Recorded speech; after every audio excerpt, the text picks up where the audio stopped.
మంచుకొండలు జై భోలేనాథ్కి హరహర మహాదేవ నినాదంతో మారుమోగాయి. అమర్నాథ్ యాత్ర లాంఛనంగా ప్రారంభమైంది.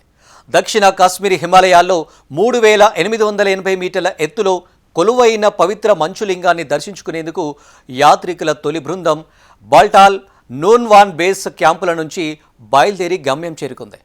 4809 మంది యాత్రికులతో కూడిన మొదటి బృందాన్ని జమ్మూలోని భగవతి నగర్ బేస్ క్యాంపు వద్ద లెఫ్టినెంట్ గవర్నర్ మనోజ్ సిన్హా జెండా ఊపి ప్రారంభించారు.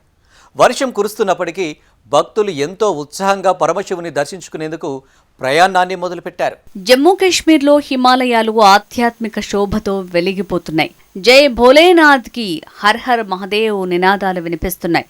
ఏటా వైభవంగా సాగే అమర్నాథ్ యాత్ర లాంఛనంగా ప్రారంభమైంది. హిమాలయాల్లో 3880 మీటర్ల ఎత్తులో ప్రకృతి సిద్ధంగా ఏర్పడే పవిత్ర మంచు శివ హిమలింగాన్ని దర్శించుకునేందుకు వేలాది మంది భక్తులు తరలివస్తున్నారు.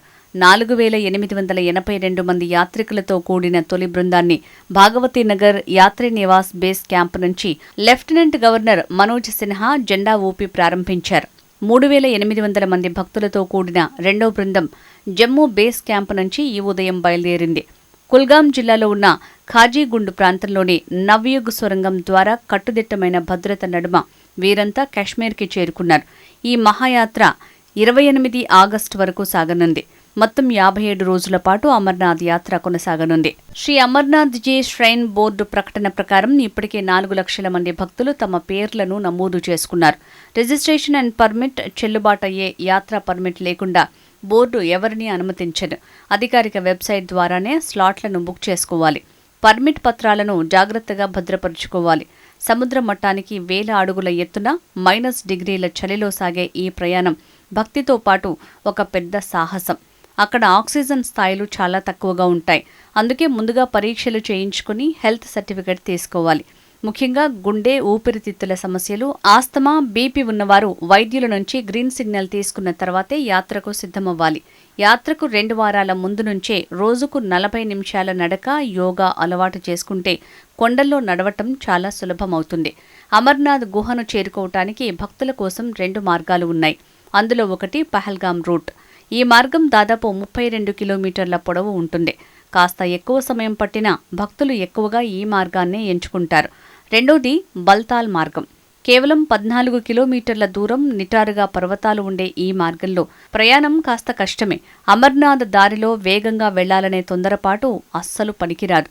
శ్వాస తీసుకోవటంలో కొద్దిగా ఇబ్బంది అనిపించినా మెడికల్ క్యాంపుల వద్దకు వెళ్లి వైద్య బృందాన్ని సంప్రదించాలి. వృద్ధులు, గర్భిణీలు, చిన్నపిల్లలతో వచ్చేవారు మరింత అప్రమత్తంగా ఉండాలి. యాత్ర పొడవునా నువ్వాన్, బాల్టాల్, శేషనాగ్, పంచతరణి బేస్ క్యాంపుల వద్ద తాత్కాలిక టెంట్లు, లంగర్లలో ఉచిత భోజనం, తాగునీటి సౌకర్యం లభిస్తుంది.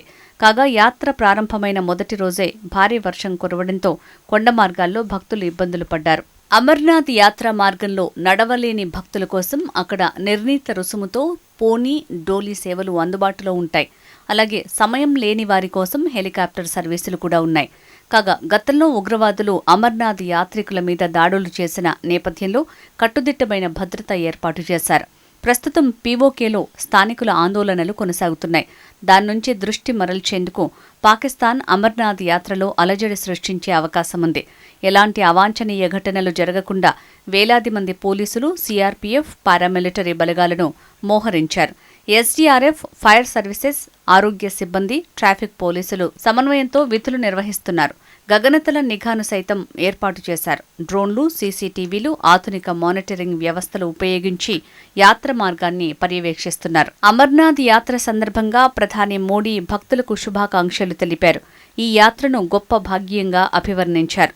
భక్తులు పరిపూర్ణమైన భక్తి శ్రద్ధలతో, క్రమశిక్షణ, జాతీయ భద్రతా భావంతో ఈ యాత్రను చేపట్టాలని కోరుతూ లేఖ విడుదల చేశారు. యాత్రికులు ప్రభుత్వ సూచనలు పాటించాలని కోరారు. పరిశుభ్రత, ట్రాఫిక్ నియమాలను, భద్రతా సూచనలను పాటించాలని తెలిపారు. వోకల్ ఫర్ లోకల్ స్ఫూర్తితో కనీసం 10% స్వదేశీ ఉత్పత్తులనే కొనుగోలు చేయాలని సూచించారు. దానివల్ల జమ్మూ కాశ్మీర్లోని కుటుంబాలకు జీవనోపాధికి ఊపునిస్తుందని పేర్కొన్నారు.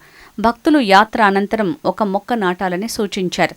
వికసిత్ భారత్ నిర్మాణానికి తోడ్పాటును అందించాలని పేర్కొన్నారు.